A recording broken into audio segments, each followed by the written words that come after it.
Hi, I'm Larry DeBoer. I'm a professor in the Agricultural Economics department at Purdue University and an extension specialist with the Cooperative Extension Service of Purdue University as well. And this is another of our series on local government. This episode, the Maximum Levy Growth Quotient. Well, what is the Maximum Levy Growth Quotient? You know, we've been speaking so much and talking so much about the new property tax control rules that we've enacted since March of 2008 that sometimes we forget that the old property tax controls passed back in 1973 are also still in effect. The maximum levy growth quotient is a part of that, and what the growth quotient is the percentage increase that is allowed for the maximum levy for local governments from one year to the next. And these maximum levy increases apply, these limits apply to non-school governments, to counties, cities and towns, library districts, townships, and so forth, not school corporations, and apply mostly to operating revenues, to the part of the levy that goes for annual operating budgets. And the way the growth quotient is calculated, and remember this is the maximum levy percentage increase, the amount that the maximum levy is allowed to increase from one year to the next, it's calculated as the 6-year average of Indiana non-farm personal income growth. So they take the statewide number from the Bureau of Economic Analysis, the U.S. federal government agency, and they figure out the percentage increase in Indiana non-farm personal income from one year to the next. They average it together for 6 years, and that's the maximum levy growth quotient for all of the local units that are subject to the maximum levy rule in Indiana. So there's one number for the entire state. Now, as it turns out, this number is calculated with a 2-year lag. So the 2011 growth quotient, the one that applies to budgets for 2011, was based on income growth from 2004 to 2009. And the growth quotient dropped in 2011 to 2.9%, which is just about the lowest growth quotient than anybody can remember. So the maximum property tax levy will be increasing for local governments in 2011 less than it usually does. Now, why did that happen? Let's take a look at the numbers that actually go into the calculation of the growth quotient. And here they are. This is for budget year 2009, so we're looking back a couple of years here, and the growth quotient for that year was 3.7%. And it was the average of the percentage growth in incomes, Indiana non-farm personal income, for 2002 to 2007. Now, when we moved to 2010, what happened was the year 2002 was dropped from the average and the year 2008 was added to the average. Well, the number that was dropped then was 2.5%, and the number that was added was 2008's 2.8%. And because the number that was dropped was smaller than the number that was added, the average went up from 3.7 to 3.8. So that's why the growth quotient was 3.8% for the budget year that we're in now, 2010.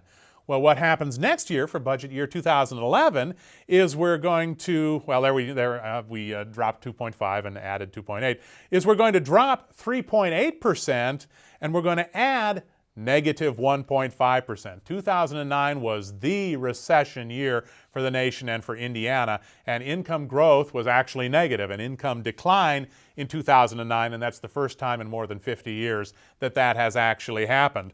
Well, that reduces the growth quotient by quite a bit. We're removing 3.8, adding in negative 1.5, so that's a 5.3 point swing in the average, reduces the growth quotient to 2.9%. Well, what's likely to happen in the year after that? It turns out that we can make a pretty good prediction about what the growth quotient will look like for the budget year 2012, and that's because we know all of the numbers that will go into the growth quotient from 2005 through 2009. We know which one's being dropped, the 3.7% in 2004. The only thing we don't know is what's growth going to be in 2010. Well, what would it take to get back to 3.8% like we had in 2010? Well, as it turns out, if we drop a 3.7, we got to have a number well above 3.7. In fact, a growth rate of 9% for income in 2010. How likely is that?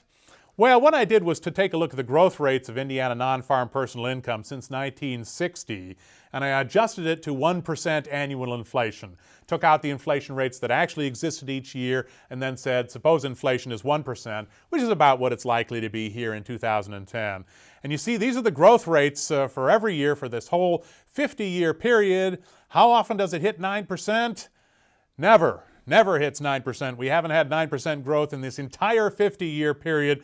So it seems very unlikely that in this economy we're going to set some growth record for Indiana non-farm personal income. So highly unlikely that we're going to see 9% growth, which means the growth quotient will be less than 3.8% in 2012. Well, what's it likely to be?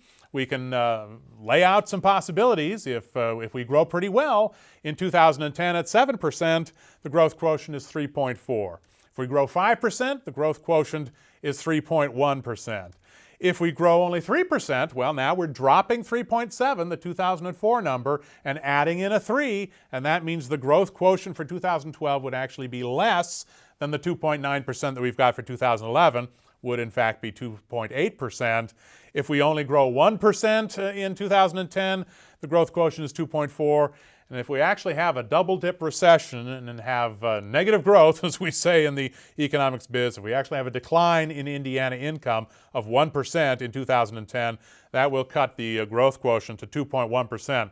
Remember, that happens because we're dropping a pretty nice growth year, 2004, 3.7%, and adding in this case, a recession year, minus 1%. So we can get a pretty good range, a pretty good idea as to what the growth quotient will look like in 2012. Here are the possible income growth rates for 2010 and the resulting growth quotients for 2012. I think we can eliminate that 9% number because we're simply not going to grow that fast in 2010. I think you can eliminate that negative 1%. I do not think we're going to have a double-dip recession. If we only grow 1%, it's going to feel like a recession, but I don't think it's going to be a decline of another 1%. And that gives you a range of 2.4 to 3.4% for the growth quotient in 2012. In other words, somewhere within a couple of percentage or a couple of tenths of a percentage point of 3% is where the growth quotient is likely to wind up. Well, we had some good news actually in the first quarter. Non-farm growth, income growth for Indiana was 4.8% in the first quarter of 2010. Now we got 3 quarters to go, and as we know, the national economy has been slowing down in the second and third quarters. So perhaps we won't match 4.8, but if we did match 4.8 for the year, the growth quotient would actually go up a little bit from 2011 to 2012. Where do you find these numbers? Actually, what you need to do is check the Bureau of Economic Analysis website for quarterly state income updates. The second quarter data will be released on September 20th. We won't know the full year worth of data until about March of 2011, but at that point you will know what will happen to your maximum growth levy, maximum growth quotient, and what will happen to your maximum levy as of 2012. Well, a funny thing about this is it's awful hard to make predictions about what's going to happen with the economy, but it is possible to take information that we've already got and make some pretty good predictions. I think there'll be pretty good predictions for what's likely to happen to property tax levies for non-school operating levies for the local governments in 2012. We've got some information, enough information now that under the rules of the growth quotient, we know that the rate will be somewhere in the neighborhood of 3%, maybe a little higher, maybe a little lower. And what we need to watch is what happens to Indiana non-farm personal income growth for the rest of the year 2010. That's what we have to say about the maximum levy growth quotient. Thanks very much. I'm Larry DeBoer.